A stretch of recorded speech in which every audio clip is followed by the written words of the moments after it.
water, never engaging with the immediacy of the world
Good.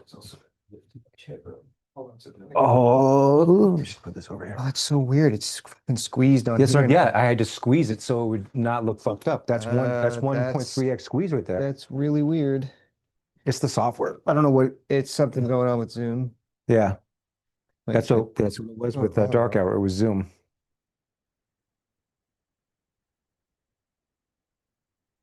Okay, so focus locked. That looks fine. Very weird, dude. Let me see how you actually look on that thing. Yeah, that's pretty good. Okay, our mics are active. Let me put the headphones on and see if he can hear us.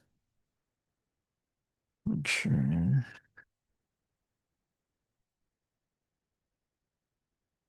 Can you hear us?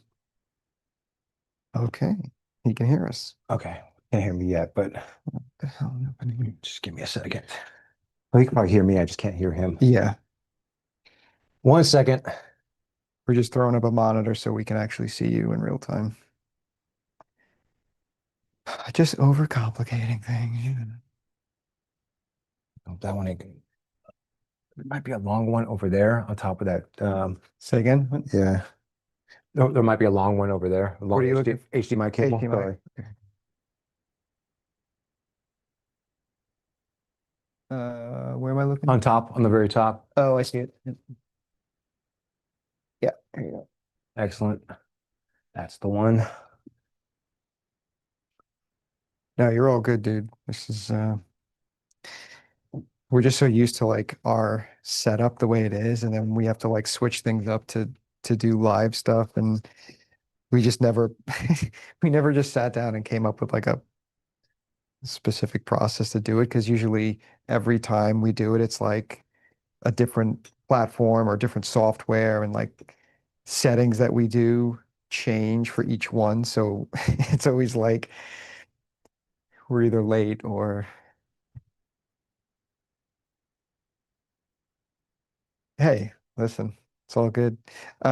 So then how do you plan on doing that? You're just gonna port it to YouTube and then just let it live there? Or are you actually recording it on are you recorded in? Okay. Yeah. Fucking A. You can. I think if you there is a limit though. If you're using like a free version of Zoom, you're gonna get like a record cap. Or you have a paid account? Okay, then you're fine. Then like usually it'll end the Zoom meeting after like 30 minutes or something if it's a free account. Yeah. So you're good. Yeah, good. I wasn't sure if you were gonna like record it and then maybe just trim it down and then post it or just gonna go live. And then let me see. And then do you have the public link that you can send me? Did you send it? There we go. Can you, yeah, could you do that? Because it's just easier for me to copy and paste right into, because I can't post community on phone, which sucks. Right? How's it going, man? I'm doing all right. Yeah, good to talk to you.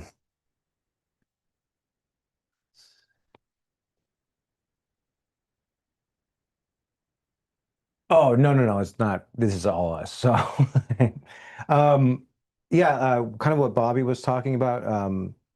You're going to be recording. I didn't hear all that, but I don't know if it's like if this would be helpful to you or not, but we can record on our end and then send you a video file if that makes things easier for you. Like, whichever way you want to do it.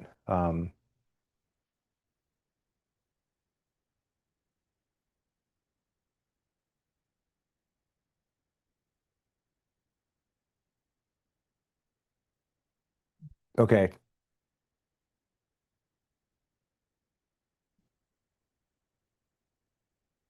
Yep. Yeah, it's all good. Well, we record in 4K, but I can like knock it down to 1080 if you want, 720. or 720p. Um, Hold yeah, up. Let me just get that set up real quick. let's You have time, right? Or you okay. you good? I don't want to. Okay, Yeah. cool. Okay, so I got the link. It's set to private, right? Yeah. Oh fuck. Actually, it won't, I'm sorry. Sorry for cutting you guys off. I don't know if I'm gonna be able to do this because of the aspect ratio change. Oh shit. Yeah. Okay. There's something weird going on with like porting the image to Zoom that we had to like put on the camera. We had to put it into anamorphic mode. So it would squeeze the image So properly. because it was like it was squeezing the image in Zoom for some reason, but in the camera it actually is Normal. it's yeah, but now in the camera it's super wide, stretched out, so it looks normal on Zoom. It's, no idea why.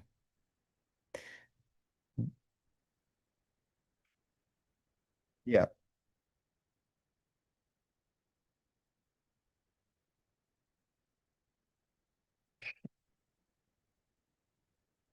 Um,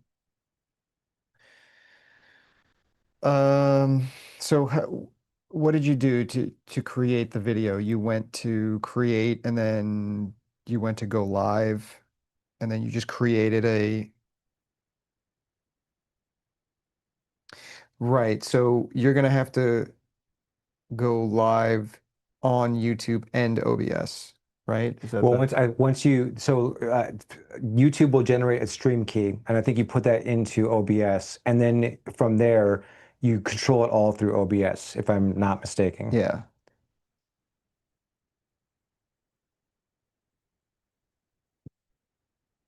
Okay, so then you just have to shift it from not being private. I don't know if you do that at this point. I don't know if you do that in YouTube or if you do that in OBS. I have no idea. It's been so long since I've done that. Because normally like you'll have like a preview, like the link should take me to a page where it's like stream coming soon because it's scheduled. So if you don't have it scheduled, it might force it to be private. So um you might have to just like schedule it. Right. Yeah. Yeah, it's just been a while since.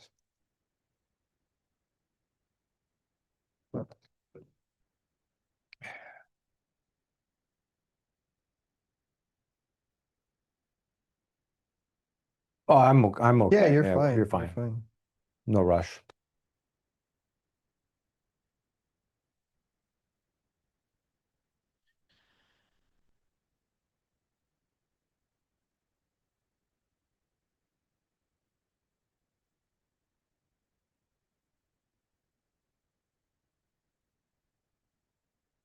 Yeah, what if you stopped it and like made a new one? I don't know how. Yeah. Yeah, and just set and then just like yeah, see if you can set like a yeah, it's live as soon as you hit public. Control it in OBS now. Yeah. Okay. So if I click on this link, okay, yep. Oh, look at this. It is live. Oh, what's up? We're live on YouTube.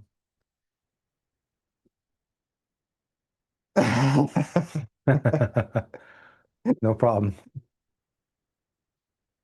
Yeah, of course. Absolutely. So yeah, let's see here. I got the link. Um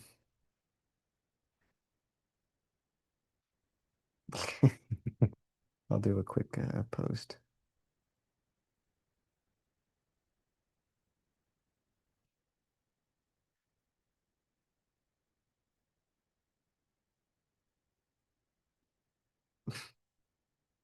That's what it says. Mm, this is half the fun of figuring it out while you're live.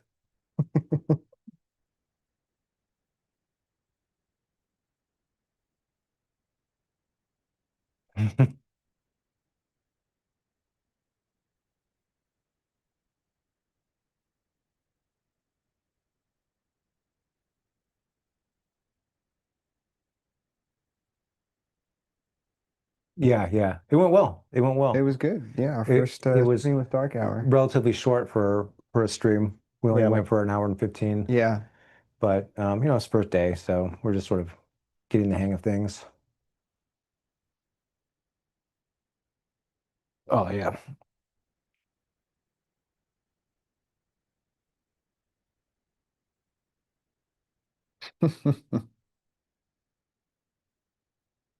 Well, I posted one on ours, so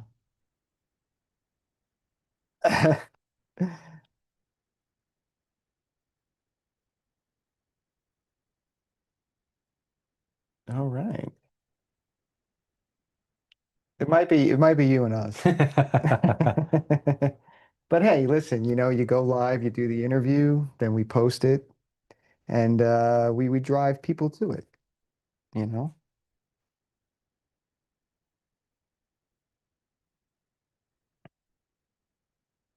Correct. Yes, we'll let you guys guess which one is which. Who's So, hard all and who's not. right.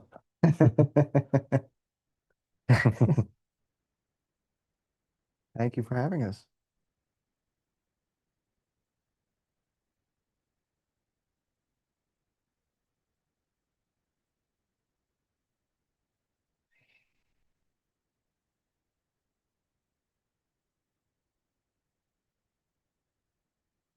You're the first. You are the first. Yes, yes.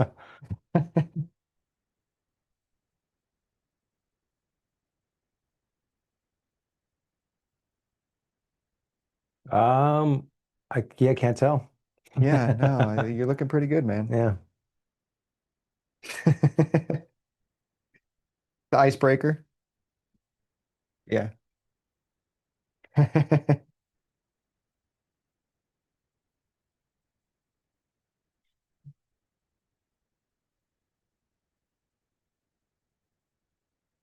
Oh shit. Well, right off the bat, my favorite movie is Jaws. Yeah, that's so hard to beat. But like I don't know, I usually give my top five when people Yeah, ask me that, and like Jaws is in there, Aliens is in there, of course. Back to the Future, Yeah. Raiders. Like Yeah, I fuck, mean, obviously the the classics, but if you had greats. to settle on that one, for me it's Jaws. That's Probably one Jaws. I've seen that movie more than any other movie. But sometimes I feel like Empire Strikes Back. I don't know. It's But yeah, tough. I mean, Yeah. you're gonna expand that list from 5 to 10. You're right. Yeah, yeah. Jaws is probably the one though. Yeah, I would agree with that. Yeah.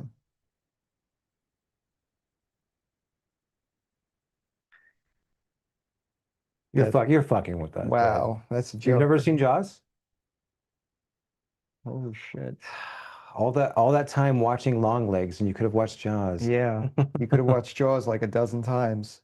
But yeah, you're right. This was the 50th anniversary, Yeah. and we talked about doing a live about it. It just never happened because we were quite busy in July reviewing all of the wonderful Yes, the movies great that, releases in July. yes, the great releases of July.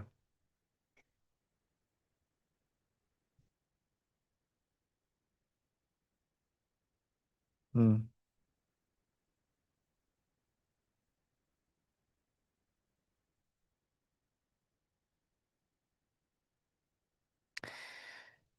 I think we used to be more so. I Well, mean, yeah, you also got to remember that television sucked for the longest time, and it's then different now and too. well, you had the sort of the Renaissance with like Breaking Bad and all that, and I Right. feel like TV is going back to being shit again. But for a Hmm. while, it was great. Yeah, because I mean, we grew up in a time where it was, the weekly episode. Right. Then you take your break for the winter, you come back, and you take your summer break, and you have a season every year. So for me, when I was younger, my two favorite shows were The Wonder Years and X-Files were probably my top two, Hmm. you know.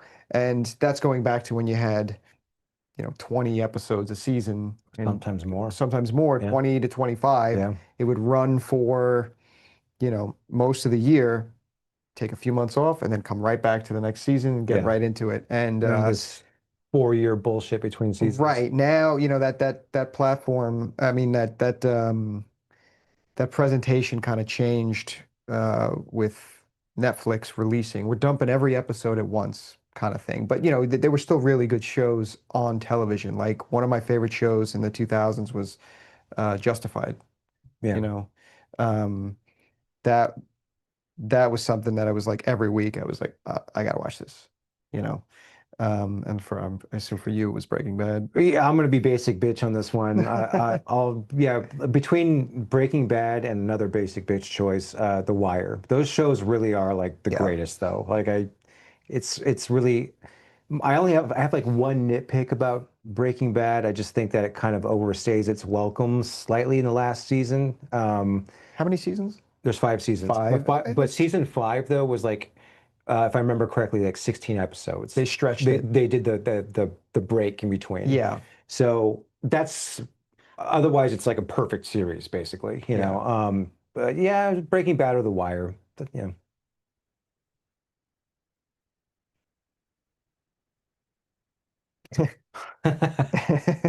Eh.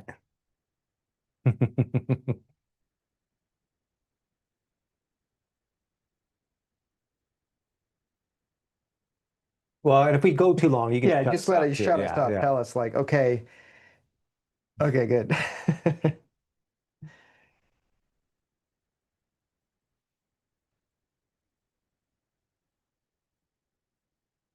Mm. Oh, it's great. That It's was a my great show. absolute favorite show. Yeah. I go back to it almost yearly. That It, last episode, man. Yeah. it was it was the show that like it really spoke to you, like coming of age. So it takes place during the time that my dad grew up. Yep. I grew up in the 80s, but I could still relate to all of the problems and things going on the show. And the show had like an incredible soundtrack, and for decades, it was never released Because of the soundtrack, right? because of the soundtrack Yeah. rights, and the showrunners refused to release it until they acquired the rights to every single song that was in the show when it aired. Right. Which was the right call. Which was the right call, and it took a very long time. So for the longest time, I had like bootleg DVDs Yeah. of the series until it was finally released. And now I mean, I still only have it on DVD, but I still go back to it almost yearly. I sit down and just kind of just go through the early seasons, because it did run for a while. There's so many great episodes, but absolutely fantastic if you've never seen it.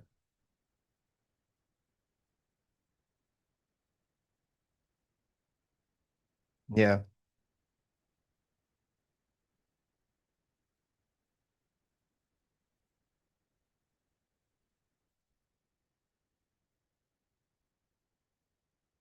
So which decade did you grow up in? Just so we can get a.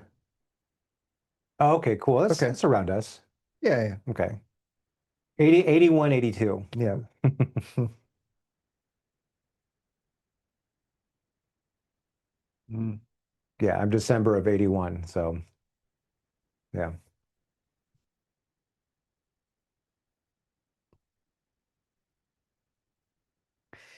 Yeah. Yeah, yeah, yeah. It more There more was like sitcom format. more sitcom format, and it was like it was kind of like the Wonder Years, but just for the next generation. Yeah. That was a good show too, though. It was. That was a good It show. was a decent show, and it kind of it hit a lot of similar beats. Hmm. But it just had that sitcom Yeah. feeling that the Wonder Years felt way more Like a real show. like a real, yeah, like a real show. Yeah, Yeah.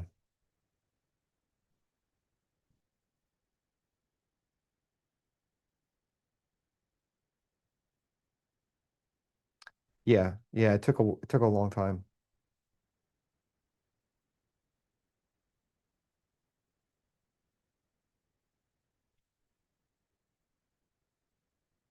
Yep.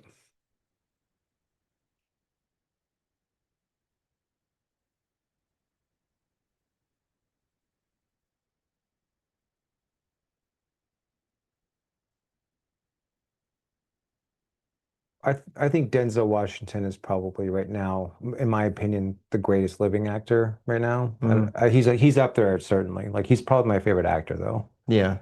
I mean, I feel like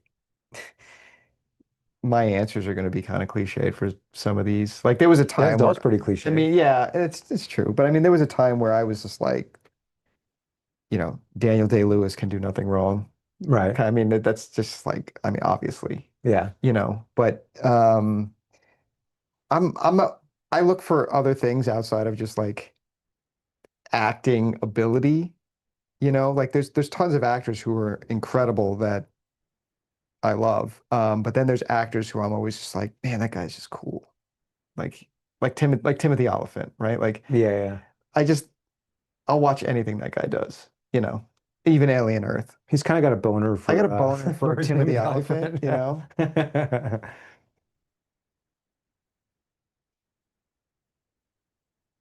Oh, apparently you don't have audio, baby arms. What? My wife was watching the stream downstairs and she said that no one could hear you. Oh,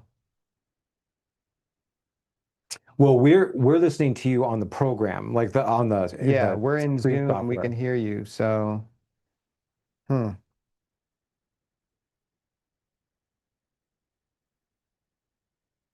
In my opinion, the greatest living actor. It's coming through. that's us. He's up there, certainly. Like he's probably my favorite actor, though. Yeah. I mean, I feel like, let's check. Let's go back and see. But this is the stream, though, right? Yeah, we're talking. Yeah, we can't hear. Oh, yeah, you We can't. can't hear Yeah. him. It's like, okay. Hmm. Something is going on.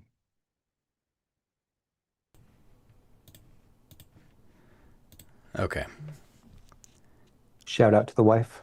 Yeah. Yeah, Yeah. thank I you. saw her doing something over Yeah. there, but I didn't. Hmm. So that's great because I also forgot to hit record until just now. So that's It's all good, fantastic. man. Don't Yeah. worry about it.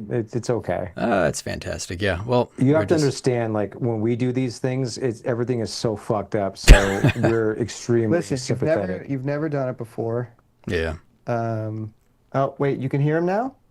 She can hear him now. It's because What'd you change? uh this is gonna make me sound like a dumbass, but I went into OBS and I thought everything Turn your was mic good because on? it's yes, I turned my mic on. Like it Okay, had my okay. mic, but it was set to Thanks, whatever bud. the default like not actually a setting is because Yeah. it never just picks up my mic when I okay. All right, well, Anyway. let's do a quick recap. You asked us Yeah, yeah. what our favorite movies were, and you got to go back to listen to the answers. You asked us what our favorite TV shows were, and Yeah. that kind of brings us up to speed, I right? said Yeah, I've yeah. never seen Jaws. Said Yeah, I you were lucky your audience didn't hear that, damn but it. now they Okay, yeah. know. I also asked which one of you guys is hard and which one of you guys is cut, and you let it be We're a both mystery. hard. And We're both, we're both cut. Okay. yeah. So that's more of the audience to decide, I Yeah. think. Okay. All Yeah. right. Yeah, but seriously, thank you a lot to your wife for saving us as soon as she did. Let's see. All right. Yeah, you might need to well, you are recording this on your end, right? So I'm you recording it can now. Yeah, I'm recording you it now. can you can dice it up and Yeah. And if you need us to re-record something that yeah. you think, just If you let need us us to know. re-give answers or something, Yeah. just let us know. Okay. All right. I think it'll yeah, anyway. These are the pitfalls of going live. Yeah. Having never Yeah, I can tell you some serious horror stories, man. Yeah. Okay, that makes I mean, yeah, that makes me feel a You little better. know, like you have no idea, like really bad stuff. So Yeah. worse than this. Yeah. So I almost want to ask, but I feel like maybe that won't be interesting to the what how many people are in here now? Anyway. Okay. One thing that you guys always talk about that I really appreciate is the score of movies. And you it's something that you actually care about. You take it seriously. You don't just mention it. Like if it's bad, you have an issue with that. Music has always stuck out to me all my life when I watch a cartoon even or like play a video game, the music is one of the first things that really jumps out at me. And it's something I remember even a long time after I've forgotten everything else. So it's always been a big deal to me. Who would you say are your top film composers? well, I am I collect film scores, film music, so I've been doing that since I was 16, basically. I mean, even before then, but like started seriously collecting when I was 16. I still have all my CDs. If like they're all over there. Like you can't see it obviously, but um if my favorite all-time composer is Jerry Goldsmith. Okay. What are for some of sure. the top scores from him, do you think? My favorite Jerry Goldsmith score of all time. Oh, it's tough. Okay, there's like I like his score for Rudy. I like Mm. his score that's super underrated, but probably this might actually be my favorite Jerry Goldsmith score for the 13th Warrior. It's Mm. so good. And like the thing that I loved about Jerry Goldsmith was he did so many shitty movies, but he would put 110% into all those shitty movies he would do. And like, you come up with 13th Warrior, like that was I like that movie. That's one of my guilty pleasures. Mm. But it's not a good film. But he did fantastic score. And then I like his music for The Explorers. That's a good score. Alien obviously is a Hmm. phenomenal score. Yeah, there's so many. And then I also liked James Horner. That was very unfortunate when he died 10 years ago in the now. plane. Yes, that sucked. Yeah. Um, even though he did get a lot of shit because he's kind of repetitive and not like it, everyone says like, oh, Hans Zimmer stuff all sounds the same, and it's like you can just tell that it's a Hans Zimmer score. It doesn't mean he's like ripping off his own notes constantly. Yeah. Like Horner would like lift shit from other movies and like put it in. So, Yeah. but I still love James Horner. I thought he was one of the greatest. Like there's no denying that. So those are probably Goldsmith, Horner, and I'll also be cliche and say Hans Zimmer. Hans Zimmer is good. Yeah. I was always a big Alan Silvestri Yeah, fan. I mean, there's so many greats, especially in the time that we came up, growing up with movies. that Like was the golden age. it was definitely the golden age. Yes. Just so many incredible Well, scores. movies Yeah. actually had like melodic scores back then instead of just Exactly. fucking Yeah, they had noise. themes, Yeah. Instead of sound design, basically. melodies and Yes. themes. Right. And now I feel like we're kind of reverting back to that slightly, maybe, but none of the newer film composers can write that way anymore. Yeah. So none of them have their own voice or their own style anymore. There's very, very few composers that are working today that I can listen to and know, oh, this is That's a right, whoever. right. Yeah, like a lot of the movies we've seen recently, Lauren Balfe has done the score for. Like Yeah. he's like the go-to like He's the go-to for legacy. legacy sequels and Yeah. stuff right now. And it's like, yeah, you're obviously playing in someone else's sandbox with that type of Right. stuff. But yeah, I can't really think of too many like contemporary composers that No, there's like I don't want to badmouth anyone, but like yeah. I'm not a fan of Benjamin Wallfish. I don't think he's good. Like Yeah. he doesn't have like a voice. Hmm. Someone who does have a voice that's still working today is I would say like Brian Tyler, but even him, he I don't know, he kind of lost his way once he started. He did a couple Marvel movies, and those are pretty bland. But my favorite Brian Tyler score is Battle Los Angeles. That is a great, great score. And that if you want to hear like what the Brian Tyler sound is, listen to that score. Like that just sums up all of his style. So, but yeah, I don't know. It's just the state of film music is just as depressing as the state of just Yeah, movies in yeah. general. And then it goes beyond film too, you've got composition for television Yeah. too, like a lot of great shows with score. I mean, I'd say that's more prevalent now. Like you used to have shows with very recognizable theme songs, Right. stuff like that. And then you'd have music for the episodes that were, I mean, decent, they're but okay, you're yeah. right. But now you get like, because of the way shows are done now, they have much more, I want to say thought out scores, but the incorporated Yeah, I scores. mean, there are some shows that have full, orchestras. Yeah, yeah, yeah. But that being said, I also feel like the reason why it's kind of the way it is because the technology became so accessible to people. Yeah. And now every asshole can do it. Yeah. And then but not every asshole is Jerry Goldsmith, Right, And right. so the people that are truly gifted and truly talented, they have a harder time getting through all the noise, I think. So, Yeah. Just a moment, guys. sure. Did you stop recording? I have to change something. If that answer was bullshit, then do it over. I want it again. More succinct. No, it was a fantastic answer. I was recording at a very high bit rate that I didn't know I could maintain, so I went ahead and Oh, okay. cranked I that gotcha. down real Knocked it quick. down. You're good. Yeah. I'm really glad you mentioned James Horner, and I know what you mean about. I've heard that too about him, literally straight up taking motifs from unrelated materials and sticking them in. So you'll hear like Land Before Time and something else. Great But score. yeah, Hmm. yeah, totally. I always think Yeah. about Well, Bicentennial Man. No one likes that Yeah, oh movie, yeah, but I that's got Titanic in that. yes. yeah. Yeah. Well, even Um, like And also it has what's the comet movie Armageddon, not Armageddon, Deep Deep Impact. Impact. It's got Yeah. some Deep Impact in it too. Yeah. Like he did Horner did Aliens, Yeah, he did this. Yeah. yeah, right? And I absolutely love the score Oh, it's great. to Aliens, but like even just in that opening sequence with like with the shuttle and everything, and you Yeah, hear the music. he reuses that in Patriot games.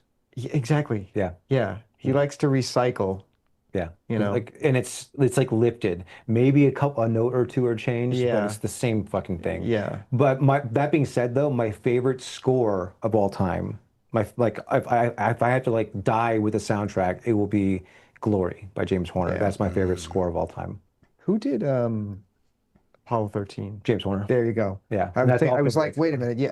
Love that score. Yeah, it's great. That was one of the first film scores I bought just as like a CD. Like I have to have that score. It was amazing. Dude, Horner, that came out in 95 and Yeah. Horner scored, I think, 4 movies that year. Yeah, that's nuts. Yeah, that was the year he did Apollo 13, Casper, and fucking Braveheart. Yeah. Yeah. Dude, like that's insane. And I think there was another one in there too. I just can't remember what it was, but that's insane. Jumanji, that one as he well. did All Jumanji. I four of didn't know those in one that. year. Yeah. Okay, wow, There you go. Yeah. damn. He also did in 2012 The Amazing Spider-Man. That movie Uh-huh. got to me more than I thought it would, and it was because of the music. hmm Hmm. Which they abandoned in the second one. Yeah, they brought hired in Zimmer. good That old Hans disappointed Zimmer. me so Yeah. Yeah, much. they brought in Hans. And And like, he yeah, I was agree with you. Like, what I liked about that score, and sorry to cut you off. you're good. You're good. What I like about that score is, it's not like the conventional superhero score. You know, Yeah. he kind of did his own thing, but also he did kind of make a superhero score, just the way Horner would do it, Mm-hmm. and it was interesting. So yeah, that I like that. I do wish he came back for the second one, even though I do like the Zimmer stuff in the second one, but I just wish he could have expanded upon it in the second one. Yeah. I agree. I ended up liking the Zimmer score for 2 as well, but when I first heard that they were switching over to Zimmer, I was so disappointed because I just kept thinking like Dark Knight, it's gonna be the whole movie's gonna be Yeah, and yeah. it wasn't, to be fair, it Yeah, it wasn't. was not. No, he did a good job. Yeah. There's a really nice theme for was it Peter Parker and Gwen, their whole dynamic. There's Yep. a really yeah, Hans Zimmer, I found out this, you probably know, I found out a few years ago. I was rewatching Cool Runnings and the opening credits are going Yep. Hans Zimmer score Cool Runnings, yeah. Oh yeah. Hans Zimmer has got a very storied past with like just interesting films and Well, like what he got noticed from was he's the guy that did the music to Radio Killed the TV Killed the Radio, whatever the fuck song it is. Like, Yeah, yeah. that's Hans Zimmer. Like he Yeah. wrote the music to that, and Yeah. so yeah. I mean he did Radio Killed the TV Star. yeah, Right? Yeah. right? Yeah. Whatever. Sorry. He did Broken Arrow Yeah. That's and he's got that like twangy theme yeah. for Travolta. Uh-huh. Just like which got reused In Scream 2. Scream for Dewey. Dewey's theme. Yeah. Yeah. But like you got to go back a little bit to really hear some different Hans Zimmer stuff, like because now it's like, oh yeah, that's the Hans Zimmer score. That's like where we are today with Yeah. it.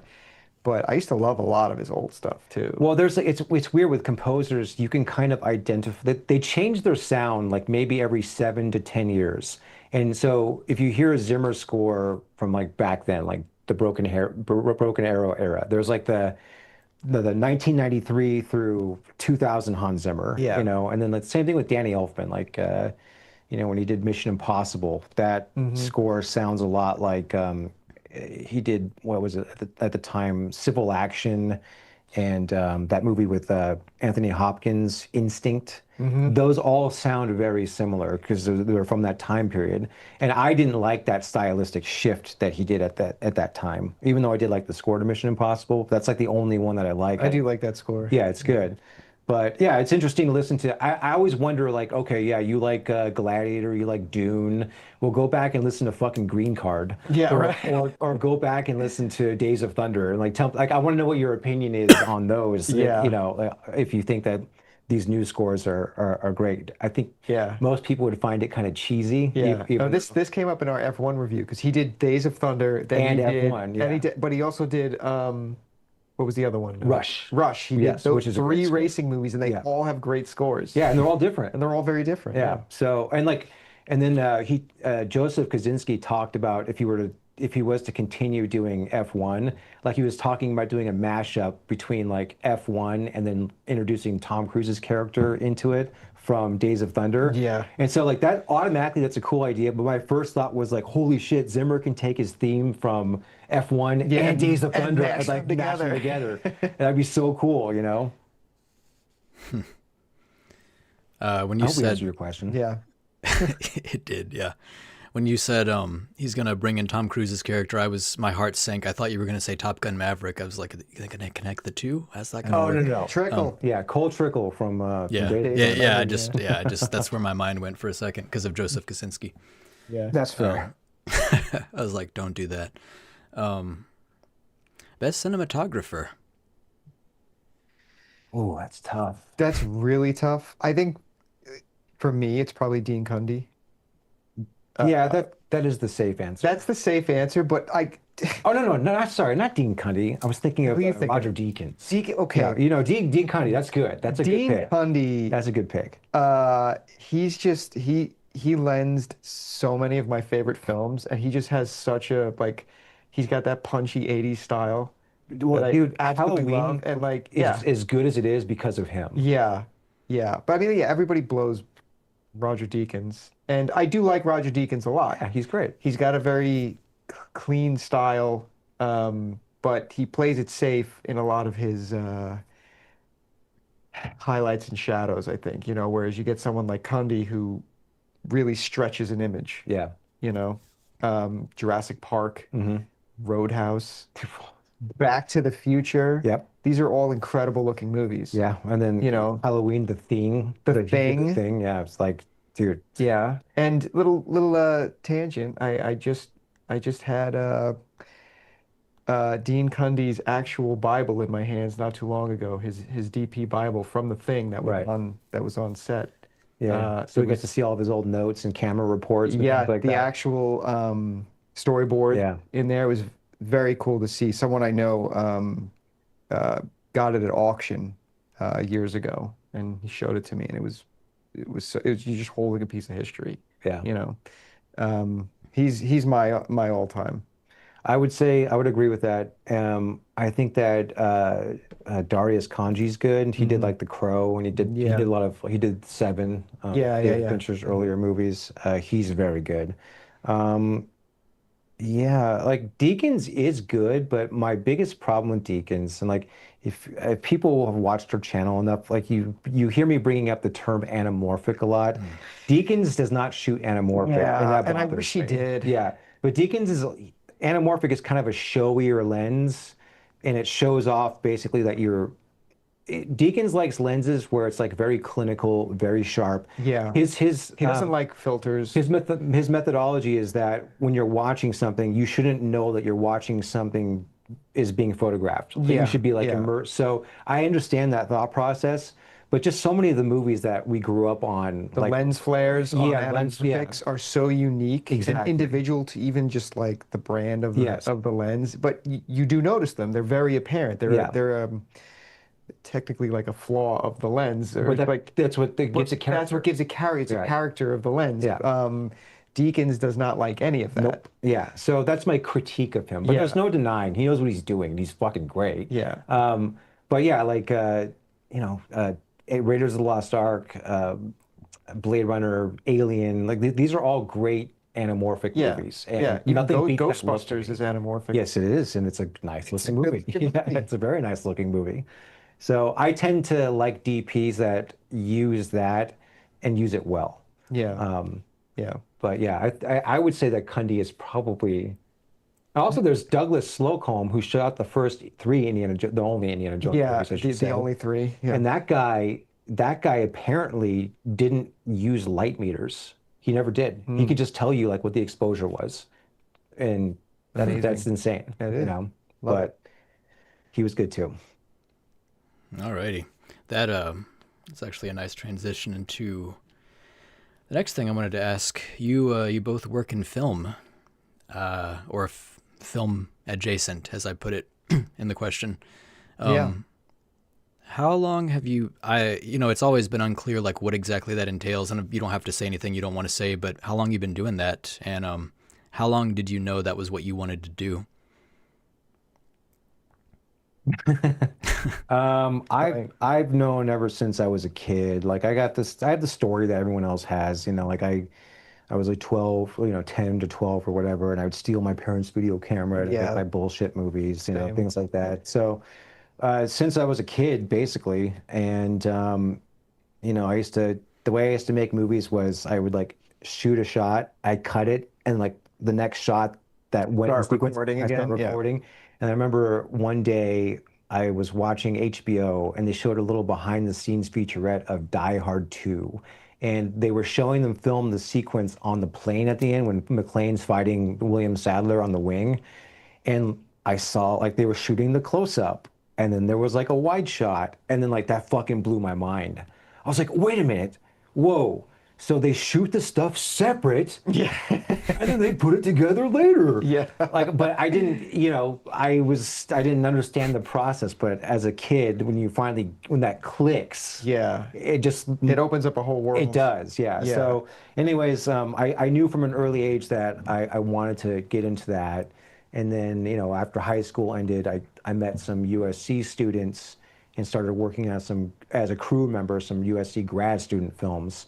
And that's where I learned like everything about making movies. I did that for a few years. And then like from there, those guys that were in those film programs went on to make movies, and I'd like work on their movies and whatnot. And then yeah, I've just done that and some of my own projects, and then like, I do a lot of contract work and yeah, like I've just always sort of been in that world ever since I was a kid. Wow. Okay. Yeah. I have a similar story. I think it was Jurassic Park came out in was it 94? 93. 93, yeah. So right around that time was when I was like, oh shit, like movie making is a thing that I could do. And took the parents' high eight video Ooh, camera, and then that's it what would, they had, a high eight. we would shoot like we had action figures, we'd reenact the movies and stuff. Yeah. And then we try to edit them. We'd get like two VCRs and Yeah. like record Play, things and play, pause, pause, yeah. record, Man. just like tape to tape editing. Yeah, that's You know, actually the way to learn though. it is a great way to learn Yeah. because you're physically doing it, And we're learning the like fundamentals because like on a computer you could just like fucking yeah, you hit the cut button, yeah, that's it. it's done. So But what we were, I don't know about you specifically, but like when I went to school, I went to school for film, specifically screenwriting and editing. Those were the two things I focused on, and it was all still film.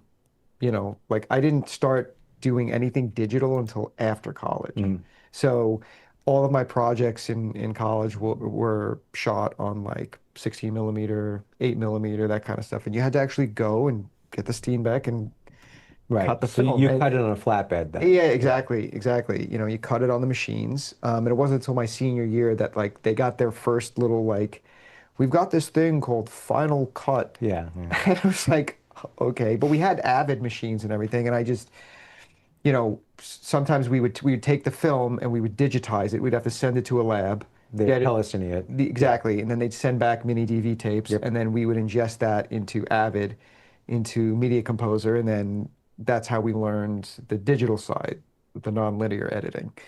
And then right from college, I went to college in Philadelphia. So then I moved to LA Mhm. and I got involved in script development.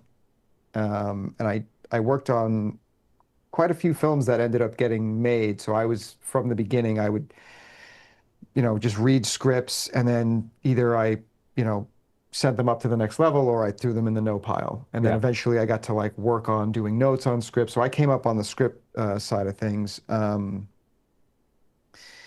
And I just didn't take to LA.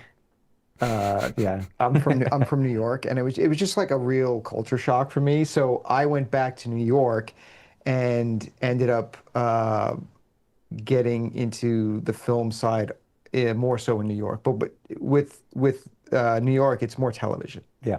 So I ended up getting involved in a lot of TV stuff. So I was working on TV shows and around I guess 2013, I something clicked in me where I was like, I want to get back to movie making, and no one's just going to knock on your door and say like, you want to make a movie? Here's everything you need. So I thought it'd be a real challenge to actually go out and do a feature because I used to really enjoy all these indie filmmakers growing up in the 90s where, they'd somehow raise 30 grand and they'd, Right. they'd do a movie You like hear all the Killers. stories. Yeah. Right. Robert Rodriguez makes El Mariachi for fucking what, $7,000 or something like that, Yeah. cashing in favors. So I challenged myself to make a feature back in 2013, and I went through the whole process, writing a script, producing it, directing it, editing it, and uh, getting it distributed.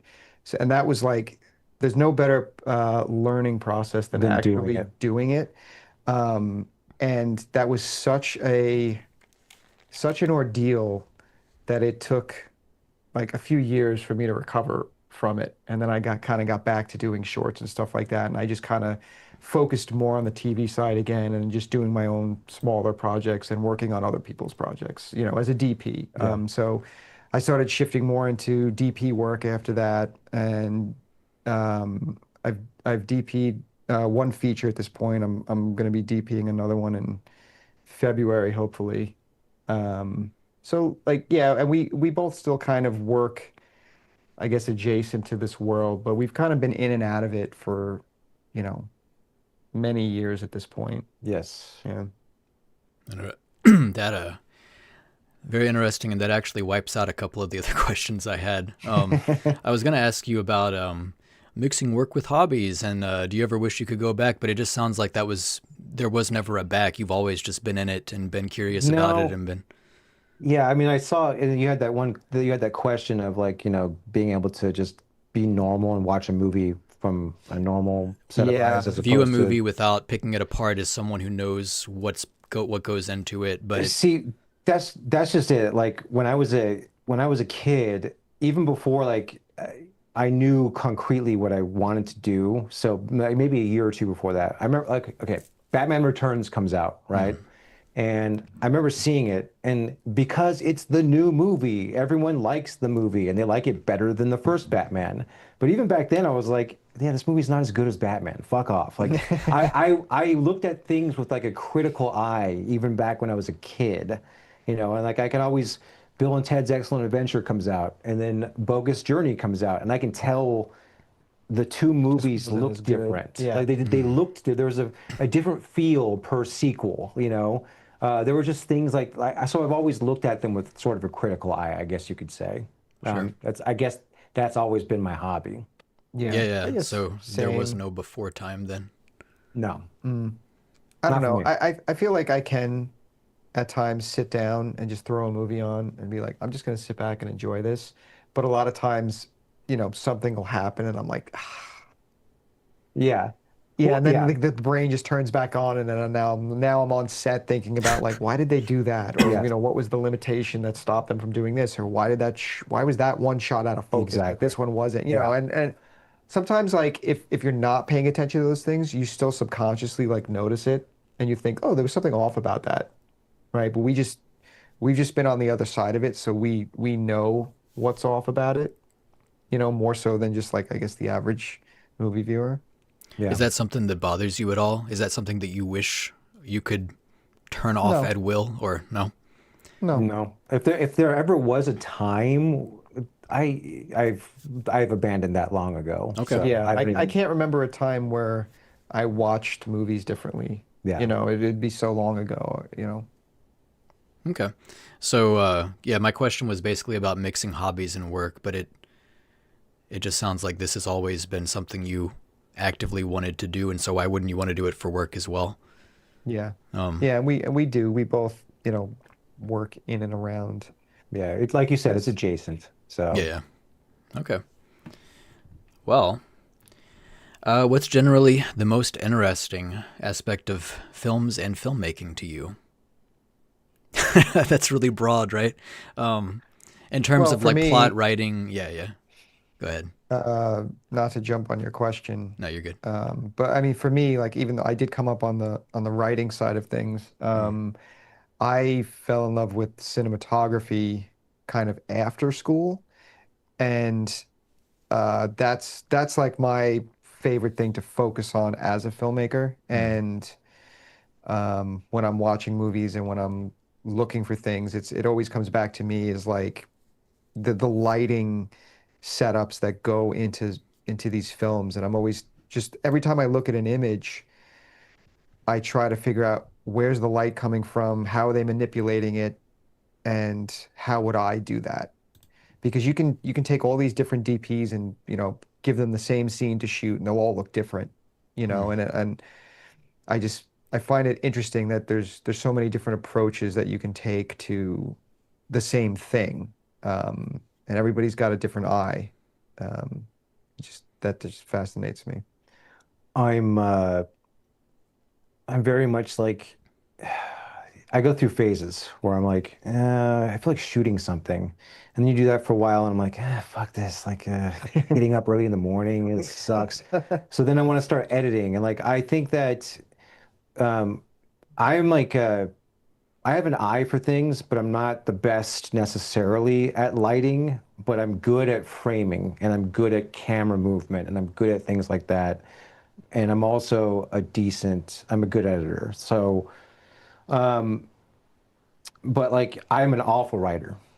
That is the process that, and it's also the most important process, but I don't have that patience. And like, I just feel like if you got to know your strengths and if you're not good at something, hire someone that's better than you at that Mm. particular thing, or work with someone that's better than you at it. No sense in you doing something and doing, half-assed work when someone else could do it much better than you. But yeah, I don't know. The shooting, I like the shooting aspect and the editing aspect, I guess, which is, I guess, all of it. I, specifically, I guess, more from a director standpoint when shooting and less of a cinematographer standpoint, if that makes sense. Yeah. Oh yeah, totally, totally. Yeah, yeah. Okay, so yeah, for me, I'm big into stories and not necessarily just movies, but storytelling. So books, movies, Hmm. video games sometimes. So that as that goes into movies as well. But I had a feeling if I asked you to, it was going to be like very technical aspects of like putting the thing together and making the thing that people see. Yeah. So yeah, the cinematography, the shooting, the editing. That that actually kind of goes with another question I was going to ask. Oh, yes. This might you might have already answered this. I didn't realize until afterwards how similar these questions are, but what's an aspect of movies or filmmaking or cinema that you could really zero in on that's so specific and niche that you don't think it would perform well as content on YouTube, but that you're so passionate and nerdy about it that you kind of just wish you could make content on it anyway? Would it just be that? I mean, so 'cause I used to watch videos about this. Okay. As a DP myself, it all comes down to not just lighting and the camera you choose, but the more important than the camera you choose is the lens you choose. And we talked about anamorphics before, but I used to watch videos where they would be like scientific comparisons of lenses, Hmm. like all different types uh, of cine lenses. And I would love to do a video where we talk about that and compare those types of things, but I know like nobody would give a shit. No, that'd be cool though. I mean, we got some anamorphics too, so we can show them the Right, difference, yeah. So I mean, I used to Yeah. watch videos where it's like, okay, like Red put out their own Yeah. like cine lenses, Yeah. and then people would do side by side comparisons, like how do they look next to Tokinas? How do they look next to Canon, their line of cine, their budget cine lenses, and now you got cine grade lenses that are like insanely cheap, whereas cine lenses are, traditionally very expensive. And I'll just sit there and watch like, how one 85 anamorphic looks compared to another 85 anamorphic, two different brands, and you see how like the different flares Yeah. on them are wildly different. Right. And just how the bokeh looks too. And then how you get like the warping on the sides Right. versus the outward bowing versus the Or the inward inward, yeah. bowing, and then see, now I'm giving you a very nerdy technical answer to your question, but I think this probably fits the bill. Yeah, for me, it would be like I would love to do like a film music breakdown, videos on that, but it's just so hard with copyright, Yeah. and like I wouldn't want to, it's cool to have a passion project, but you'd still want to like potentially get paid for it after a while. And if all your videos get strikes on it, then that's Yeah. kind of useless. But I'd also like to do videos where I feel like, obviously we have our channel where we shit on movies a lot, but it's not just like, it's also the way movies are made nowadays. If you were to, I would like to do something where I can kind of break down a movie that might have like just been kind of a mid-tier whatever kind of movie back in like the, I don't know, 80s, 90s or 2000, early 2000s, and compare like the shooting style to a movie now. And like you can just see like how things back in the day were way more complex, way more thought out. Like the director had to show up knowing exactly what he wanted, knowing exactly how it was going to be cut later on. Whereas nowadays they film it in a way where master shot, coverage, and they just put it all together later on in editing. And it just makes like Alien Earth is the prime example Yeah, it of feels it. like content instead of actual like art. Right. And so I would like to show like, look at this basic scene from this movie and like break it down as to why, like, we all know this movie is like cheesy or whatever, or not that great, but this scene is shot so well and this is why, you know. Repeatedly, as you guys answer these questions, it just hits me again and again how completely out of my depth I am with this conversation. No. And if you want us to expand on anything, just let us know. No, I'm just saying like I appreciate this. I'm just saying that I would not be able to engage at this level if I were like a part of this conversation. But I'm sure like once we got into story mechanics and things like that, you know your stuff, and I mean maybe your long legs video is amazing. Yeah, that actually was a really good video. That's one of the best breakdowns of that movie that I've seen, if not the best breakdown. Yeah. So you guys, and it was weird seeing my face pop up. Yeah. Right. What did you say? I'm sorry. I was saying your guys' was pretty damn good. Your breakdown of long legs. Yeah, but like we're just two idiots talking shit. We Like take a more like funny approach. Yeah. With our reviews, we like having a good time. Like we don't sit down and do like thematic deep dives of movies because that tends to be more subjective. Yes. Yeah. And we like to focus on what we consider the objective. Yeah. We're very objective kind of guys. Yes, we're very objective based as opposed to subjective. So a lot of times people jump down our throats during our reviews because like we either don't talk about thematics or we kind of gloss over them, and they're like, you totally missed the point of that movie. It's about addiction. It's like, no, we know, we just it's not what interests us when we're talking about the movie. Not to mention, I feel like when you start talking about things like thematic ideas, you can like hide criticisms behind that because of the theme. And like, oh, this movie has a theme. There's so many times where we'll criticize a film. A lot of this came with Sinners. Yeah. And we'll make some critiques, and then people are like, oh, it's just because you didn't understand the theme. It's like, no, we understood the theme. It's the thing we're critiquing still sucked. Yeah, exactly. You can't just hide behind a theme. You can have a theme, whether it's a good movie or bad movie. It's how you execute the theme. It's how you present the theme to the audience, and you can either do that well or you can do it in a shitty way. Yeah. And what if the theme that you're trying to convey is just pretentious drivel? It doesn't matter. Yeah, like long legs, exactly. So Yeah, Yeah. but like your video, so obviously like you take a lot of time in like the writing phase of your video, right? Is that an accurate assessment? Like that's I where actually kind of spit the writing out pretty quickly. The bulk of my okay, see, time I wouldn't be is, able to do that. oh, I would really? not be able to do that. Yeah, Yeah, no. Okay. yeah. That's why like we don't script anything for when we do Yeah. ours. Like if we were to sit down and actually write something, it would probably take us a while because we'd really want to It'd be like go in thorough. and Yeah. make it thorough. Which is Uh, what I would imagine you do, and that's cool. What our thing we do, we just spit it out, and then like ours, the time that we spend is all in the editing. yeah, making ourselves not sound like Idiots. Definitely idiots, spend Yeah. a even lot though of a time lot of times editing. we do. Yeah. For editing audio is a giant fucking nightmare for me. Oh yeah. I Oh hate yeah. that. Despise that. I like having done it after the fact, but fuck me, I hate doing that.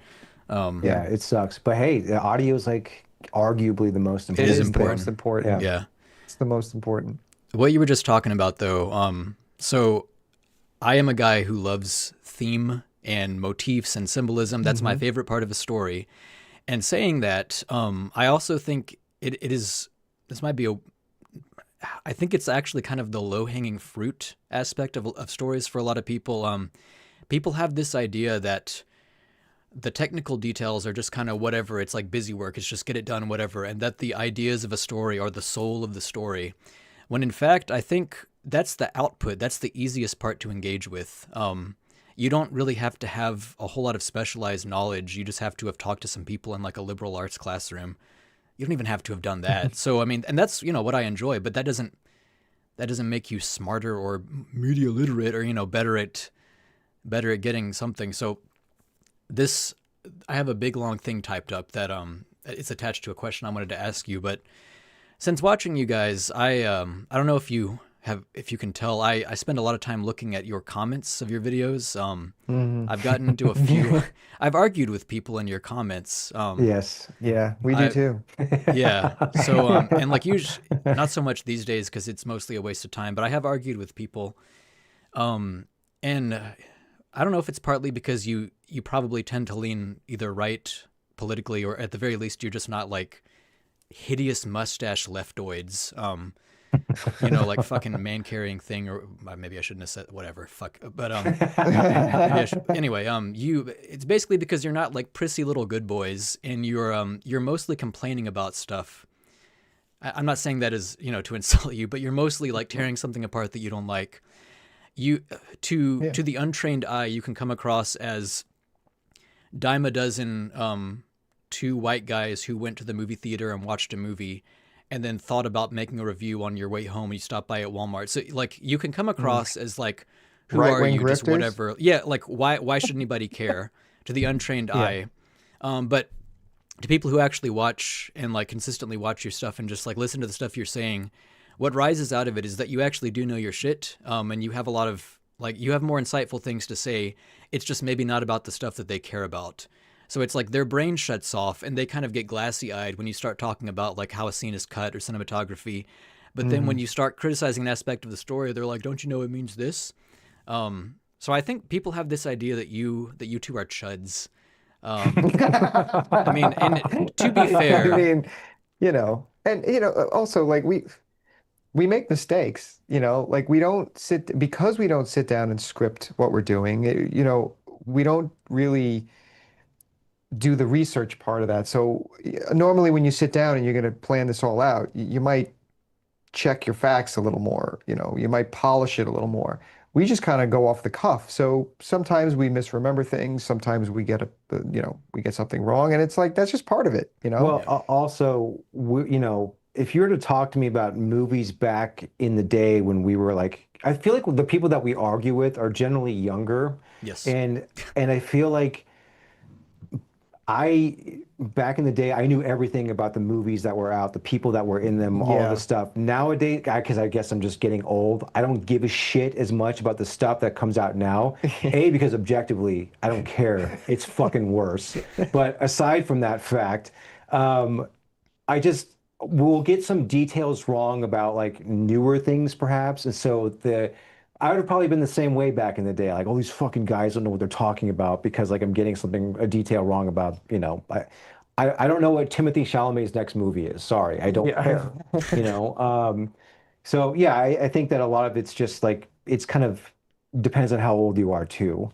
But yeah, I mean, I'm fine with those descriptions that you gave us. That sounds Yeah, fair. I mean, Chud, I'll take it. Well, Yeah. I brought that up. Yeah, it's funny even like how measured and kind that response was to some of the stuff that I've seen people say to you guys. But I'm just saying We that match energy. We match We energy. match energy. You okay, come swinging, we swing back. Yeah. You know, you engage with us in a civil debate, we will match that. Yeah, You there are know, people that that flat out disagree with us about things, but they're like there to talk about it. yeah, yeah, And we have no yeah, problem and we'll go back and forth, and we'll give ground, when it's warranted, and when people come swinging out of the gate, like yeah. they're like shocked when we hit back.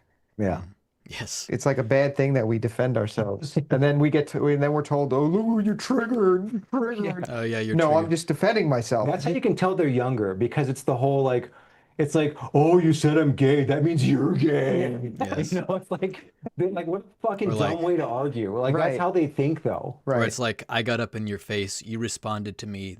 That means you're mad. That means I win. Yeah, Yeah, well, yeah, it's also like, oh, you sounds like you're triggered. It's like you idiots came up with that fucking term. right. So you come at us and just out of the blue just say we're chuds. Yeah. And then I'm like, well, you're a cuck. And then that means I'm triggered? Yeah, Yes. Like, you're the one that started it, asshole. you came to my video. Yeah, yeah. You came to my video and insulted me. So what? I'm insulting you back. Well, but we also You can't handle it? we also come from a generation, you included, where we talk shit on each other. So Yeah. it's like not a big deal. Like Yeah. it's funny. You know, like there have been some times where Bobby, like he'll read it, especially in the beginning, he'd get mad at some of the comments that we get, and he'd read them to me, and I just fucking laugh. Yeah. Like so, I've got this horrible one once. Like this guy wrote like paragraphs and paragraphs of it, just tearing us down. Oh, Jerry? Yeah. Yeah, Oh my yeah. God. Back It in the was Rebel Moon it days. was so funny. Like it was like I wanted to do like an episode where we opened reading it because it was so clever and thought out. Yeah. And it was just like a really good like just giving us so much shit. And I thought Yeah. it was so funny. Yeah. Yeah, people get creative with their insult. sometimes And they then do. sometimes, like, this was a guy who had been with the channel for like a little while. Yeah, yeah. And he would always comment, we'd comment back, and like he started dropping subtle hints that like he wanted to be on the channel. It was weird. And then like we reviewed one or two. Oh, that's right. We got to Rebel Moon and we started shitting on Zack Snyder. And Oh, then yeah, it's and then he done. lost it. He was like, "How dare you shit Right. on Film Jesus?" And he just started ripping us apart and like in a really nasty way too. And it was great. And It we're was like, great. where did this come from? So we just started engaging back with him. We're like, Jerry, come on, Jerry. Don't be like that, Jerry. And that just triggered him even further. Yeah. And he just kept going and just like dropping all these stupid comments on our videos. Like, It and was good. we should read them sometime. We should. They were good. There's some gems, especially in the Yeah, early I've days. been collecting. I've got a folder with thousands of Yeah, hate comments. I've got some screenshots too. Yeah. Oh, okay. Is this Yeah. the guy, Jerry? Is he the one who disappeared for a while and you in one of your videos you were like, "Hope you're doing okay, man. Where'd you go?" No, that is different guy. what's that guy's name? House? House Three, 35 five, whatever six, whatever. seven or something. Yeah. He was someone who was actually with the channel very early, and I think he's Australian, Oh, I didn't know. or like, okay, the guy who directed The Crow, the original Crow. David Proyas. Yes, he's Australian, right? Yes. Okay, so this guy had like a hard on Alex for. Proyas. Sorry. Yeah, he had a hard on for The Crow, Mm-hmm. and he kept telling us like, "Oh, I hope you guys like." Review the remake Review when it comes out. Yeah. the remake of The Crow. yeah. And we would always respond like, yeah, of course, man, we'll get to it, we'll get to it. And then leading up to that, He started talking shit. he started talking shit because he didn't appreciate the movies we were reviewing. And all we were reviewing were the movies that were coming out in theater. Right. Like in theaters. It wasn't like we were just Picking obscure picking titles. obscure, shitty, Yeah. like bad movies. There's like, this is what's out this week and it sucks. And he was getting more and more annoyed at us. And it's Yeah. like, dude, you don't have to watch our videos, just leave. And then like at one point he's like, I'm unsubscribing. And then he did.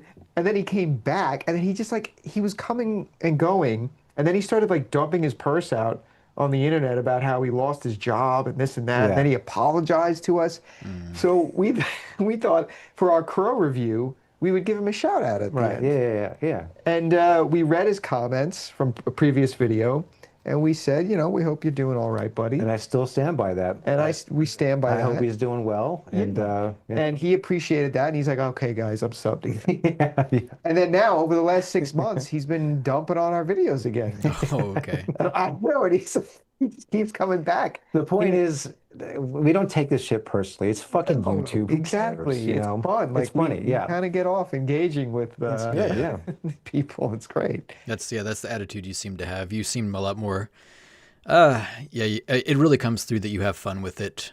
You don't bring it up too much either. But Yeah. yeah, basically what I wanted to essentially say with that is that yeah, I think the people who criticize you for like you kind of make it. There's certain types of people who find stuff like cuck or the pink hats in your thumbnails off-putting, so they're gonna paint you a certain way automatically, and then you're not gonna like zero in on the one aspect of the story that they think is super meaningful, so they're gonna think you don't get it. But basically, I'm saying I think the chuds and the jocks are the smart ones actually. It's reverse from how people think it is. I think analyzing story and saying this means this is actually very easy to do. As someone who likes to do that, but I mean, yeah. Well, it's funny you mentioned like the thumbs and stuff. Like our very first video, Halloween Ends, was just Michael Myers' face, and it just said cocked over it. Well, no, but his hair was blue, and we gave him a nose ring. Right. So Yeah. the motif that we had on our original thumbnails where it was more subtle. It was just Blue hair. we gave everybody blue or purple hair and a nose ring. And Right. we thought that was like enough. And it actually was at first. It was subtle. Right.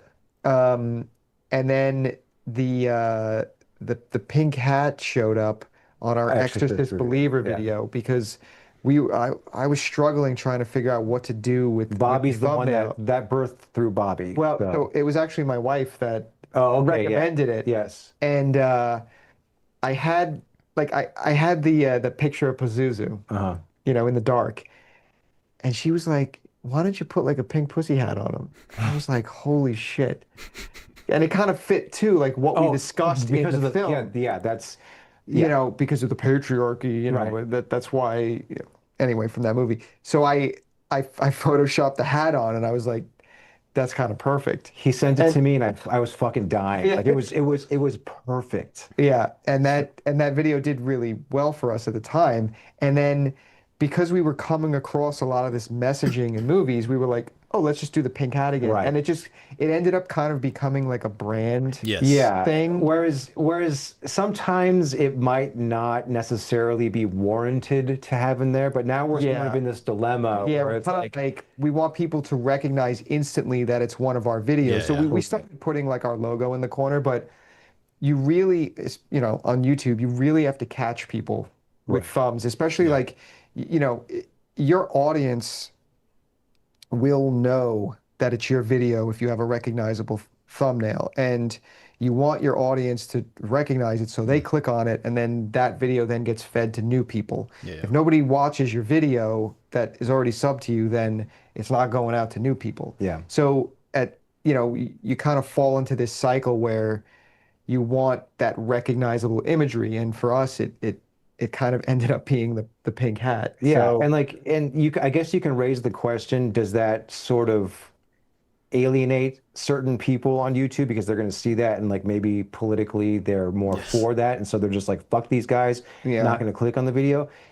Yeah, but you can make that argument, and like that is something I consider, because I guess in my dream world it would be that just anyone can watch our videos and like our reviews. Yeah. Which, you know, it still is, and I do want everyone to watch our videos, but at the same time, once we start talking, Yeah. no, It's just going to be right obvious. away. Yeah. yeah, so yeah, and that it's we're a not, couple of chuds. yeah, and it's not like we're like overtly right wing or anything. We people forget what it's like to be normal and like Yes, talk yes. like normal guys. You know what I mean? Yeah. And that's what our channel really is.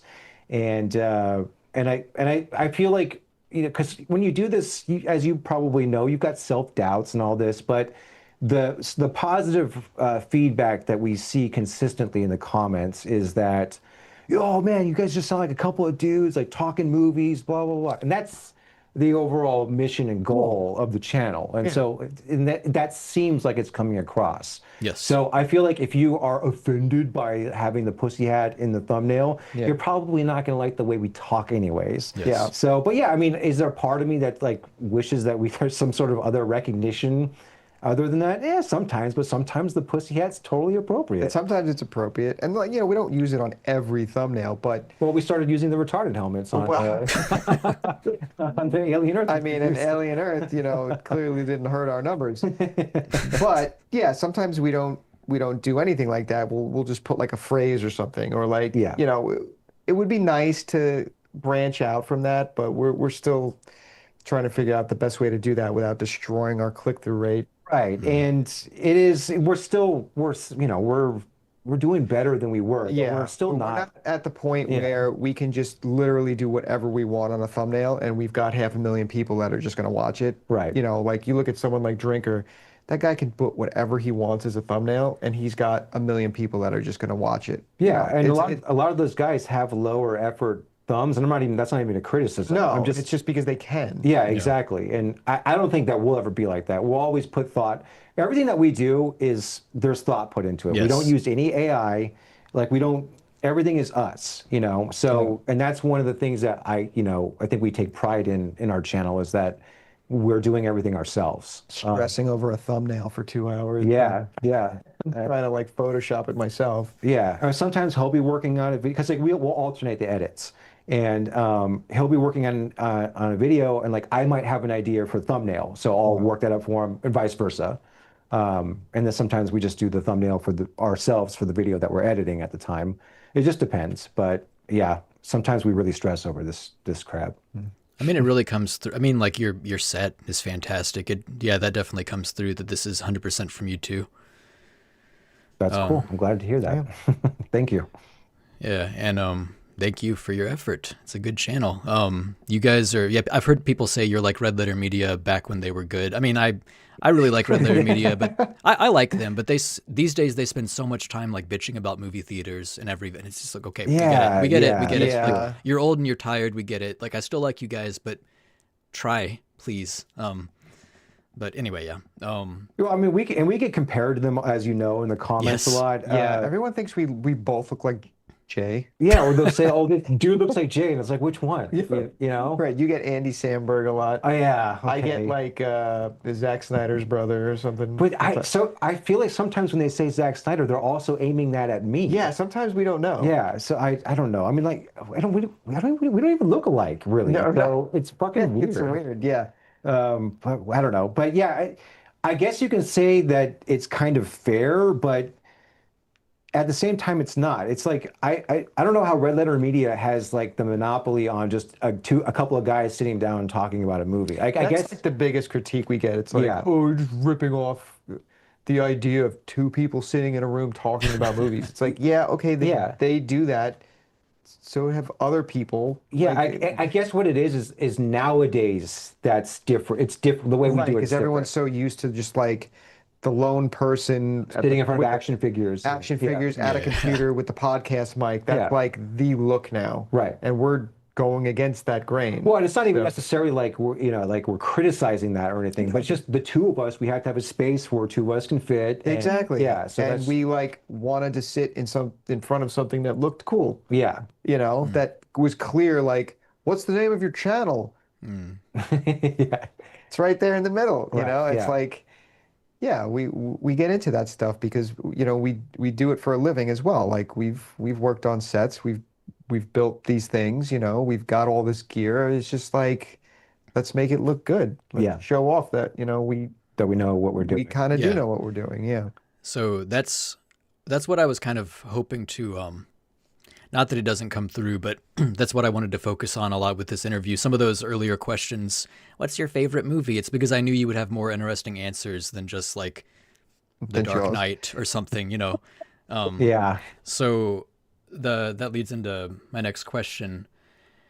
What, as people who know what you're talking about and with a lot of, film history knowledge, what less mainstream movies would you recommend to people who haven't gone to film school, who aren't as in it, who are like normies like me, who want to just kind of enrich their understanding of cinema history, and where certain techniques come from?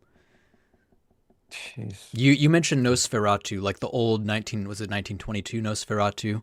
You talked about how that influenced a I lot mean, of, it influenced the entire genre yeah, of yeah, horror, you know.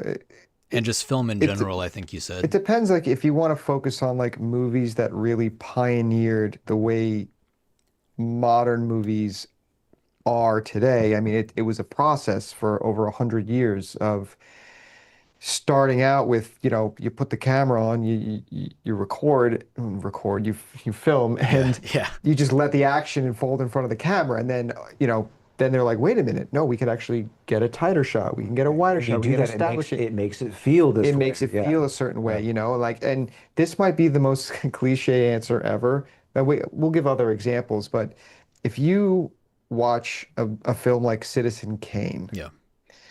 this is a film that, yes, it's like lauded as the greatest movie ever made, but it's actually like a masterclass in terms of composition Mhm. and shot place, like camera placement. Orson Welles broke all kinds of established rules about where and what you could do with a camera. Yeah. So like just simple scenes. I don't know. I assume you've seen Citizen Kane. I haven't. Oh, Jesus. You Okay. Well, got some homework, It's man. on my anyway, list. Yeah, I just haven't there's seen like it. very clear setups in that film that showcase simple concepts like foreground, middle ground, and background all in one scene, Yeah. Yeah. right? And then the idea of, you have a character, you want to make that character feel powerful. You film up at them, Right. right? As opposed to down at them, which makes Mm. them feel small. And there's a scene where, the main character is talking and he wanted the shot very low. The set only went down low The enough, set so only went down, Orson obviously, to the Welles floor. got out a fucking axe and He axed the literally floor. he chopped up the floor with an axe so the camera could go below the Yeah. floor level because he wanted to see the ceiling too. Yeah. He wanted this guy to look so tall and powerful, Two titans standing next two to each other. titans standing next to each other, and nobody had done that. Like nobody had even thought to do like, okay, this guy he's telling a story with this camera. He's not just Mm. pointing it at the action. He's using it as a way to get across ideas beyond what's just being spoken by the characters, It's one of the first movies that like established visual language. Yeah, yeah. Exactly, the visual language of movies, Yeah. So just watching that movie is a masterclass in the visual language of filmmaking. Yeah, especially if you watch some movies from that time and then you watch that and then you Yeah, see you like see the that difference. jump, you Yeah. know. And then all of a sudden it became, and that movie was not successful when it came out. There was a huge campaign to get that movie squashed because of political reasons, but Right. um, it ended up becoming the film it became because of his innovations and just how he approached the medium that no one had really ever done Yeah. the way he had up to that point. Um, but yeah, I mean, there's so many different examples. Well, I mean, we brought up Jaws earlier as our favorite movie, but that's also Jaws is ground zero for all the movies that we like and enjoy today. I mean, even comic book movies. It's the first summer blockbuster. Yeah. And then when you watch it and you see all the techniques that probably were started with Orson Welles, started with Alfred Hitchcock, but Spielberg uses them in like this big budget way and like just the way that movie's edited. And I mean, that movie, talk about something that was created in the editing room, Jaws, you know. Yeah, yeah. But and speaking of like visual language, like you get filmmakers like Kubrick, who, you watch The Shining, right? Where he's got those like steady cam shots Yeah. going through that hotel. Like it's all like just um visual language built on what came before, so you kind Exactly. of have to go back to the beginning and you see where they started first breaking the rules. Mhm. And then that became the norm. And then people were like, well, how can we take this further? And Yeah. then it's just this progression over 100 years of just things getting more and more unique and taking risks and trying different things. And then now we're in the modern era where we've Right. seemed to have forgotten a lot of that stuff. Well, there's a movie that since you brought up like what would I recommend having like I don't know film students or just anyone that's interested Hmm. in movie making. There's a this is kind of random, but there's a movie from 2013. It's called Upstream Color, and it's directed by Shane Carruth. He did, I think that's how you say his name. I can't remember how to say his name. He also did the movie Primer. Have you heard of the independent film Primer? I've actually seen Primer. Okay, well, it's the movie he did after Primer. Have you seen Upstream Color? No, but okay, I've heard the name. Yeah, okay, I know what you're talking about. I haven't seen it. Okay, well, so Primer, that's famous because he got like scraps, like 35 millimeter scraps, and shot the whole thing on film for like $3,000 or something ridiculous. Oh, okay. Um, Upstream Color, he made with like conventional at the time digital cameras, but the way, like the visual language of that movie and the way he tells that story, it's just I don't understand why this guy does not work more. I think he is so talented Hmm. and one of the best. At the time, I was like, this is like one of the best things I've ever seen in terms of like the way it's put together visually and the editing. And he does the music to his movie too. The score is really good. I always recommend people watch that movie. It's like the best way to put it is it's like Terrence Malick with a point. Like Terrence Malick with an actual story. That's kind of Mhm. that's the approach he took. And I don't know. I just think it's one of the most beautiful movies I've ever seen. So I always recommend people just check that out if you want to learn camera work and editing. I'll check it out. I enjoyed Primer. Yeah, I read a little bit about that guy. We don't have to get into it here, but I read a bit about why he might not be doing much work anymore. That's I feel a like I knew, but I forgot. So, and I'm getting old, so I keep forgetting shit. But it's like allegations by an ex partner or oh, something like oh. that. I see. Yeah, Okay. Well, that makes sense then. He just hasn't yeah, recovered from that. yeah. But anyway, okay, yeah. Upstream Color, check that out. Um, okay. There are a bunch of other questions I wanted to ask. There's one about video games and stuff, but I feel like that would be kind of. I'm actually going to have to wrap up decently soon, and I feel like that would kind of tug things away from what we're talking about a little bit too far. So, one more. I didn't like the Batman very much, and Good man. Good man. the first time I watched it, I kind of hated it, and I've since grown. Yeah. I have like an appreciation for it, but it's not my thing. But around that same time, I watched Good Time by the Safdie brothers, and then I Mhm. went on and I watched Uncut Gems, and it Hmm. at some point it hit me like it could be really cool if the Safdie brothers directed a Batman movie. Like I don't know if that would work or not, but I want to see what that would look like. Because people talk about the Batman being so gritty, and I'm like, Safdie brothers could make an actual gritty like indie kind of feeling Batman movie. I wonder how that would turn out. And uh, the question is, are there any properties that you would like to see a specific director or a director, cinematographer team or whatever handle? Mm. Has that ever popped into your head? That's a good question. I normally don't think of things that way. I'll think of things like, I love this property. I would like to do this. Okay. Um, okay, I'll go. And this actually almost happened before. But Ridley Scott wanted to direct Cormac McCarthy's Blood Meridian. Hmm. I would love to see that.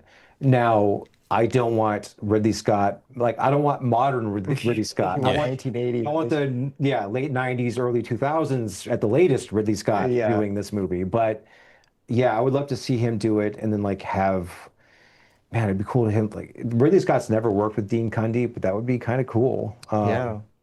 Shit, that'd be cool. Yeah. I mean, now we're just like just pulling people out of different times and people who are, Yeah, yeah, yeah. might not be alive Yeah. or yeah, I feel like I'd have to really think on that one, but something that's maybe more obvious would be like a franchise where you do swap directors consistently, like something like James Bond, Oh, I see. Yeah. right? Hmm. Like, um, I'd love to see what like John McTiernan would do with a Bond Oh, movie or yeah. so, Oh, like yeah. there's so many ways you could approach that because we just got out of the Daniel Craig era with the No time to cook. well, like like Martin Campbell has done two of the best Bond movies ever made, right? So then you start getting into like Bond movies were never really done by, I'd say, like preeminent directors. It was always like like a working director, but not someone like You didn't get Spielberg. right, Yeah. you know. Um, Spielberg did his Bond movie. It was called Raiders of the Lost Ark, but you know, but it was like the Craig era where you start getting like Sam Mendes, you start getting Mark Webb, you know, Oh God. you start getting these directors who you're like, I don't know if you're. Wait, it wasn't Mark Webb, it was Mark Forster. Oh, I'm sorry. I'm not Yeah. sorry. I'm Okay. sorry. Mark Forster, right? And then who did the last one? It was The guy who did True Detective, the guy Kerry, who whatever. Elwes. Fukunaga. Fukunaga, yeah. Yeah. Which I was actually like I Elwes. was excited about that. excited about that because True Detective season one Yeah. and Except Maniac. for TV shows. Sorry. Oh, True Detective, Yeah. yeah. He did Maniac, which was great. But like you're getting these directors now who I think are a little too big to be doing Yeah, the movies, I right? agree Now with it's just that. like, Yeah. oh, we might be getting Christopher Nolan Yeah. or Denis Villeneuve No, to do you the need a next Bond. journeyman It's director. like, no, we Yeah. need to like pull that shit back and Yeah. like, yeah, the journeyman director. Yeah, I agree with You that. know, like Martin Campbell, Hmm. right? Twice he saved that franchise, Yeah. right? But like, name another Martin Campbell movie. Whether you can or can't, you know, he's not like Vertical Limit. it's but like he's not the type of director where, you know, he's a household name Yeah. in our circles Yeah. anyway. Um, Mask of Zorro is good though. yeah, it is. Yeah. It is not bad, not bad. But he is that to me that more that journeyman Yeah. director, not like Denis Villeneuve who's going to come in and like who knows where he would take Bond or something like that. So, It's just gonna look like Dune or Sicario. right, yeah. Very Yeah. long-winded answer to just say I think John McTiernan would have been cool directing a Bond movie. That'd be dope. Yeah. How'd you guys meet? Work. We used to work together. Yeah. Used to. And Yeah. just decided at some point to start the channel talking about Prey. Well, what happened is because where we were, well, he still works there, but I worked there longer, so I knew people there. Obviously, he was new, and people would ask me questions about movies all the time, and I think that they just like riling me up. So Yeah. they'd ask me questions, and I'd go on my little rants, and then it'd be towards the end of the day, Bobby would be getting off, and then like he'd be walking out, and then we were talking about movies, and he'd just kind of stop. And then we just started talking, because we worked with like a lot of younger, you know, kids in their 20s. Younger kids. So we're basically the same age. Right. So there weren't too many other people in our immediate vicinity to discuss the things that we both like. Right, if you mentioned John McTiernan, they would be like, "The fuck is that?" Who's that? Yeah, who's that? exactly. So we kind of bonded on that, and that just led to, more and more conversations. And I think it was right around when Prey was coming out. We both had strong opinions about that. And then people we worked with were like, "Oh, you guys should just have like a review channel. You guys should just do a review channel." And we like joked like, "Oh yeah, that'd be funny." But then we actually started thinking about it like, no, that would actually be a lot of fun. Yeah, yeah. And then we kind of just like a few months later, we just went and did it. We didn't do Prey wasn't even though we discussed it during Prey. That Yeah, wasn't it our was a first month review. later. Our first review ended up being Halloween Halloween Ends. Ends, which we shot in your living room Yeah. at your old place Yeah. So at my apartment. for this place. Yeah. That's where we used to film so if you see the videos before the studio, that's in my old apartment. Yeah, you have to go back to before The Flash. The Flash. That was our first video on this set. And I think we were just around 1,000 subs at that point. Yeah. But had- that sucked because every time you'd come over, we had the way it is now, it's just set up and we could just come in, We just the turn lights everything on and we go. Yeah, but before then we'd have like move couches and shit. Yeah, we and- literally had to rearrange his living room. Yeah. And then set up all the cameras, set the lights up, and then try and match it as best we could. So it kind of had some semblance of continuity. Yeah.